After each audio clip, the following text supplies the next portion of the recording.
শুভ সকাল আমার প্রিয় বন্ধুরা, আশা করছি তোমরা যে যেখানে আছো সকলে ভালো আছো এবং সুস্থ আছো। নদিয়া জেলার ছোট্ট একটি গ্রাম থেকে আমি অনিতা তোমাদের সকলকে জানাই আমার ব্লগ চ্যানেলে অনেক অনেক স্বাগত আর অনেক অনেক ভালোবাসা।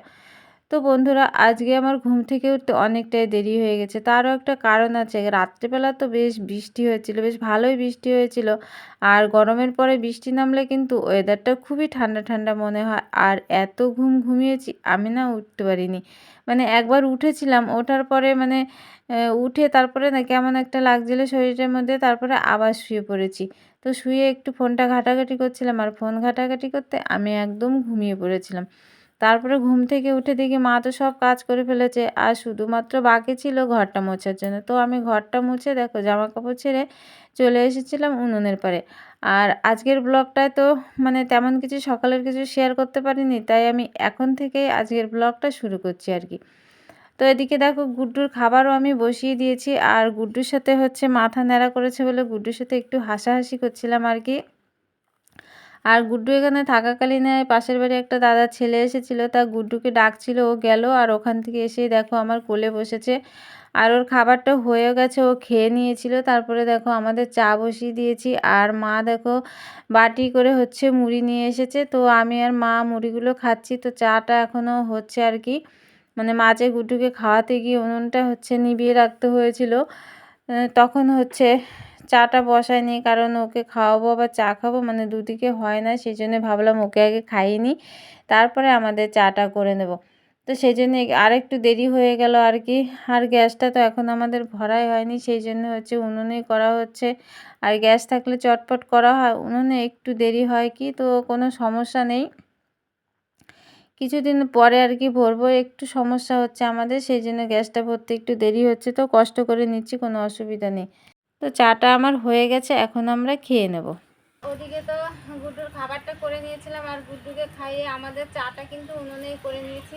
আর উনুনে চা করার পরে ভাত বসিয়ে দিয়েছি, জলটা গরম হয়ে গেছে, চালও দিয়ে দিয়েছি। আর এদিকে ডাল বসিয়েছি, দেখো টক ডাল করবো বলে। কালকে গাছে আম পড়েছিল, তো গুড্ডু আমটা কুড়িয়ে রেখেছিল, আর নিয়ে এসেছি। আর দেখো এই একটা পড়েছিল, শুকনো মাটিতে পড়েছে, একদম ফেটে মানে চারিদিকে ছড়িয়ে গেছিলো। তারপরে আরও 3-4টে পড়েছিল, মানে ফেটে গেছে এমনভাবে, সেগুলো নেওয়ার মতো না, তো ফেলে দিয়েছি। আর হচ্ছে মা কিছু পাট শাক তুলে রেখেছিল আগের দিন, সেইগুলো রান্না করব।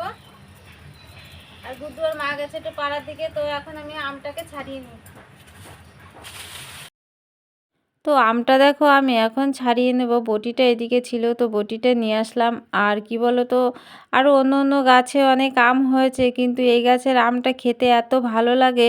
মানে যেমন কাঁচাবেলায় হচ্ছে মানে একটু টক বেশি, কিন্তু টক ডাল বলো কিংবা চাটনি বলো রান্না করলে কিন্তু বেশ ভালো লাগে। আর অন্য গাছের আমগুলো না খুব একটা অতটা ভালো লাগে না। তো এই গাছের আমগুলো পাকায় খেতে ভীষণ ভালো লাগে, ওই জন্য কাঁচা আমগুলো না পেড়ে খেতে ইচ্ছে করে না। ওই কালকে পড়েছিল, সেই জন্য হচ্ছে নিয়ে নিলাম। আর ওইদিকেও একটা টক আম গাছ আছে আর কি, তো ওইটা থেকে পেড়েছিলাম, খেতে একদমই বাজে, সেই জন্য ওখান থেকে আর মানে পারি না। তো আমার আম কাটাও হয়ে গেছে, দেখো দুটো আম কেটে নিয়েছি। আর মানে কাটার পরে একটু মুখে দিয়েছিলাম, মানে এতটা টক, সেই জন্য হচ্ছে রেখে দিলাম, কি আর খেলাম না। আর খোসাগুলো দেখো ওইদিকে সরিয়ে রেখেছি, মানে কাঁচায় যেমন টক, পাকলে তেমন মিষ্টি আর কি। হ্যাঁ, তো যাই হোক দেখো আমার আমটা কাটার পরে পাট শাকগুলো 2 দিন ধরে ছিল ওর মধ্যে, মানে কিছু কিছু পাতা একটু মানে হলুদ হলুদ হয়ে গেছিলো, সেগুলো বেছে রেখে দিয়েছি। আর ওদিকে দেখো পাট শাকটা এখন আমার রান্না হচ্ছে, আর যা বাকি রান্নাগুলো ছিল সেগুলো হয়ে গেছে। আর আমি পুড়িয়েছিলাম আজকে বেগুন। তো দেখো এখন আমি বেগুনে পেঁয়াজ দেবো বলে হচ্ছে পেঁয়াজটা একদম কুচি কুচি করে কেটে নিচ্ছি। আর আজকে রান্নাঘরটা থেকে যে জ্বালানিগুলো ছিল সবগুলো কিন্তু বের করে দিয়েছি, তো ভালো করে ঝাড় দিয়ে নিয়েছি। দেখো আজকে একটু পরিষ্কার পরিষ্কার মনে হচ্ছে আর রান্নাঘরটা। আর ওদিকে কোণার দিকে হচ্ছে উনুন করা হবে, সেই জন্য আরও একটু বেশি পরিষ্কার করা হয়েছে। তো পেঁয়াজটা কেটে নিয়েছি, এখন শুকনো লঙ্কা ভেজে রেখেছি, তো হচ্ছে বেগুনটা ভালো করে মেখে নেব। আর হচ্ছে দেখো মানে গুড্ডু আড্ডা মারতে মারতে না গুড্ডু একদম আমার চোখের মধ্যে হাত দিয়ে দিয়েছে, আর চোখে না ভীষণ মানে ব্যথাও করছিল, আর চোখ দিয়ে জল আসছিল বলে আমি একটু চোখে হাত দিয়েছিলাম আর কি। তো মনে হচ্ছিল যেন কান্না করছি, তো গুড্ডু বারবার হচ্ছে আমাকে শাট শাট করছিল, বারবার বলছে শুধু মা কান্না করছো কেন। আমি বুঝতে পারিনি লেগে গেছে, তো যাই হোক, ও ছোট্ট মানুষ, মানে ভুল করে লেগে গেছে, আর কি করা যাবে। তো ওদিকে দেখো আমি রান্না করেছি পাট শাক, আর হচ্ছে গুড্ডুর জন্য ফুল ভাজা করেছিলাম, এখানে বেগুন মাখা করেছি, আর এখানে ভেন্ডি সেদ্ধ দিয়েছিলাম, মানে মায়ের জন্য মেখে রেখেছি। আর এই যে দেখো আমার টেস্টি টেস্টি হচ্ছে আম ডাল। আম ডাল বলো, টক ডাল বলো, যাই হোক, মানে খেতে কিন্তু ভীষণ ভালো লাগে আমার কাছে। মানে মাংস খেলে আমি যতটা খুশি না হই, এই টক ডাল খেলে কিন্তু আমি ততটাই পরিমাণে খুশি হই। তো আমি দেখবা সপ্তাহে প্রায় মানে 2 দিন 3 দিন করে আর কি টক ডাল রান্না করি। আমার বেশ ভালো লাগে খেতে। বিশেষ করে তো এই গরমের সময় ভীষণই ভালো লাগে। মানে কদিনই বা খাবো বলো? কিছুদিন পরে তো আম পেকেই যাবে, তখন তো আর খাওয়া হবে না। সেইজন্য এখন আর কি একটু বেশি বেশি করে খেয়ে নিচ্ছি। তো রান্নাবান্না তো কি করলাম তোমাদের দেখিয়েছি। তারপরে দেখো বাইরে ভীষণ হাওয়া দিচ্ছিল বলে এখানে ভাত বেড়ে আমরা নিয়ে নিয়েছি, আর মা দেখো ওখানে খাচ্ছে। আর এদিকে আমি গুড্ডুর ভাতটা হচ্ছে মেখে দিচ্ছি আর কি। গুড্ডু হচ্ছে আমি একা একা খাবো, সেই জন্য ওকে দিয়ে দিলাম, আর আমার ভাতটাও তো এখানে নিয়ে নিয়েছি। আর আজকে অনেকটা বেলা পর্যন্ত ঘুমিয়েছি, তো সেই জন্য শরীরটা না অতটা বেশি ভালো লাগছে না। একদম ভোর ভোর ঘুম থেকে উঠলে না শরীরটা বেশ ঝরঝরে মনে হয়। এবার যত বেলা করে ঘুমানো যায় না, শরীরটার মধ্যে কেমন যেন একটু অস্বস্তি হয়, আর একটু মাথার মধ্যে একটু কেমন করছে, সেই জন্য মাথায় একটু তেলও দিয়ে নিয়েছিলাম, আর একটু জল দিয়ে দিয়েছি। তারপরে দেখো খাওয়া দাওয়া আমাদের কমপ্লিট হয়ে গেছিলো, আর খাওয়া দাওয়া করার পরে হাঁড়িতে অল্প ভাত ছিল, সেগুলো একটা ভাতটা গামলায় বাড়ার পরে সব মানে মিটকিসের মধ্যে ভরে রেখে এসেছি। ডাল তরকারি যা ছিল আর কি, ভাত টাত যা ছিল সব কিছু। ওদিকে উঠোনে গুড্ডু খেলা করছে, আর এদিকে আমি থালা বাসন নিয়ে চলে এসেছিলাম কলপারে। দেখো হাঁড়ি আর থালা বাসনগুলো সব মাজা হয়ে গেছে, তো কড়াইটা আমি এখন মেজে নিচ্ছি। আর কড়াইয়ে মানে খুব একটা পড়েনি, হালকা হালকা একটু হলুদ হলুদ দাগ হয়ে গেছিলো, তো বালি দিয়ে ওটাকে ভালো করে ঘষে তুলে দিলাম। তো কড়াটা মাজার পরে দেখো এখন আমি থালা বাসনগুলো ধুয়ে নিচ্ছি আর কি। আর চান তো আজকে এখনও করা হয়নি, মানে একটু পরে করব আর কি। তো একটু কাজ আছে, অন্য কাজ, সেই কাজগুলো কমপ্লিট করব, তারপরে হচ্ছে চানটা করে নেব। তো দেখো সব থালা বাসনগুলোই কিন্তু আমার ধোয়া হয়ে গেছে, আর এখন বাকি শুধু কড়াটা।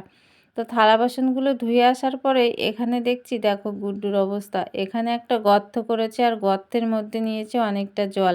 সেই জলগুলো দেখো কিভাবে নাড়াচাড়া করছে। তো ওকে একটু খেলাধুলা করানোর পরে তারপরে দেখো চান করিয়ে নিয়ে চলে এসেছি। আর এখন দেখো ওর আমি মানে সারা গায়ে আর কি একটু সুতল দিয়ে দিচ্ছি। গলায় কেমন একটা মানে গরম গোঠার মতো দানা দানা উঠেছে। তো কালকে দিয়েছিলাম, পরে আজকে দেখছি একটু ওগুলো মানে মরা মরা তো মতো হয়েছে আর কি। তো আজকেও একটু ভালো করে দিয়ে দিয়েছি, অনেকটাই কমে গেছে সুতল দেওয়ার পরে। তো এখন ওর গায়ে ভালো করে এটা লাগিয়ে দিয়ে ওকে কাজলের টিপ পরিয়ে কপালে পাউডার দিয়ে একটা জামা পরিয়ে এখন আমি ঘুম পাড়িয়ে দেবো। আর ওকে ঘুমালে তো হবে না, মানে কিছুক্ষণ ওর পাশে আবার ঘুমিয়ে থাকতে হবে। তো আমরা দেখো মা বেটা ঘুম থেকে উঠে গিয়েছিলাম, আর ঘুম থেকে উঠে চোখে মুখে জল দিয়েই দেখো আবার কাজে লেগে পড়েছি। কাজ বলতে ওই এখন উঠোন ঘরটা ঝাড় দেবো আর কি। তো ঘরটা তো আমি এখন ভালোভাবে ঝাড় দিয়ে নিচ্ছি। আর মানে একটু যাওয়ার কথা বাজারে, সেইটা গুড্ডু কেবল শুনতে পেয়েছে যে আমরা বাজারে যাব। তো আমার পেছন দেখো কিছুতেই ছাড়ছে না। আর একটা কথা তো তোমাদের বলাই হয়নি, ওই যে গুড্ডুর জন্মদিনের সময় গুড্ডুর যে জামাটা দিদা দিয়েছিল, আর আমাকে কিন্তু এই নাইটিটাও দিয়েছিল। তো এই নাইটিটা আমি একদিন পরিনি, তো আমার একটা নাইটি হচ্ছে ছিঁড়ে গেছে, সেই জন্য আজকে হচ্ছে নাইটিটা পরলাম। তো আমার এই নাইটিটার কালারটা কেমন হয়েছে প্লিজ তোমরা একটু কমেন্ট করে জানিও। আমার কাছে কিন্তু ভীষণই ভালো লেগেছে, তো সেই জন্য আমি এনেছি আর কি।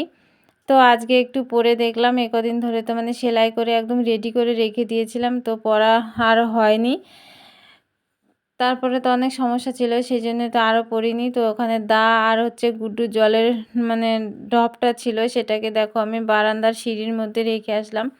তো গুড্ডুর জলটা শেষ হয়ে গেছিলো, তো আজকে এনেছি, মানে খানিকক্ষণ আগে আনলাম, তারপরে ওখানেই রেখে দিয়েছিলাম, তো ওটাকে ঘরে রেখে দিলাম। আর এদিকে দেখো সিঁড়িগুলো ঝাড় দিয়ে নিয়েছি, আর বস্তাগুলো ভালো করে ঝেড়ে তারপরে আবার দেখো এখানে পেতে দিলাম, আর এই নিচের দিকটা একটু ভালো করে ঝাড় দিয়ে নিয়েছি। তা চলো এখন হচ্ছে দেখো এই যে রান্নাঘর থেকে যে সবগুলো বের করেছিলাম, সেগুলো এখন হচ্ছে রান্নাঘরে আবার হচ্ছে দিয়ে দেবো আর কি। তো আবার সন্ধেবেলা তো ভাত করতে হবে, তো এগুলো তো রান্নাঘরে ঢোকাতেই হবে। তো এই যে এই বস্তাটার মধ্যে দেখো অনেক জ্বালানি ছিল, বস্তা না ঠিক কাপড় দিয়ে তৈরি আর করা, মানে জাল দিয়ে দিয়ে দেখো অনেকটা জ্বালানি শেষ হয়ে গেছে, আর 2 দিন 3 দিন জাল দিলে মানে শেষ হয়ে যাবে। তো ওটাকে দেখো আমি টেনে ঘরে নিতে পারছিলাম না, একটু ভারীও আছে আর কি। তো ওটাকে দেখো আমি নিয়ে নিয়েছি ঘরে, আর ওই ঘরে রেখে আমি এখন উঠোনটা ঝাড় দিতে শুরু করে দিয়েছি। উঠোনের ওই কলপাটের ওই গলিটা ঝাড় দিয়ে নিয়েছি, আর এখন দেখো এদিক দিয়ে ঝাড় দিচ্ছি। তো চলো বন্ধুরা, তোমাদের সাথে পুরো উঠোনটা ঝাড় দেওয়া শেয়ার করব না, এখন আমি পুরো উঠোনটা ঝাড় দিয়ে নিই। তো উঠোন টুঠোন ঝাড় দেওয়ার পরে দেখো সন্ধে হয়ে গেছিলো, আর গুড্ডুকে একটু খাইয়ে নিয়েছিলাম। তারপরে দেখো গুড্ডুকে আমি পড়াতে বসেছি। পড়ানো বলতে ওই এখন লেখাগুলো ওকে একটু শেখাতে হবে, তাই আমি ওই লিখে দিয়ে তারপরে ওর হাতে পেন্সিল ধরিয়ে ওর ওপর দিয়ে মানে আমি আর কি হাত মানে ঘুরিয়ে দিচ্ছি ওর হাতটা ধরে ধরে আর কি। তো এইভাবেই তো শেখাতে হবে। তো যাই হোক বন্ধুরা, গুড্ডুকে এখন আমি মানে লেখাটা প্র্যাকটিস করাই আর হচ্ছে পড়িয়ে নিই। তো ব্লগটা আর বড় করছি না, তোমরা যে যেখান থেকে আমার এই ব্লগটি দেখছো সকলে ভালো থেকো এবং সুস্থ থেকো। যারা নতুন বন্ধু হয়ে আমার এই ব্লগটি দেখছো তাদের পাশে থাকার জন্য অনুরোধ করছি। আর তোমাদের কাছে সবার কাছে আমার একটাই অনুরোধ, আমার এই ছোট্ট চ্যানেলটিকে সাবস্ক্রাইব করে আমার পাশে থেকো। তোমাদের সাথে দেখা হবে আবার পরবর্তী একটা ব্লগে। টাটা বন্ধুরা, গুড নাইট।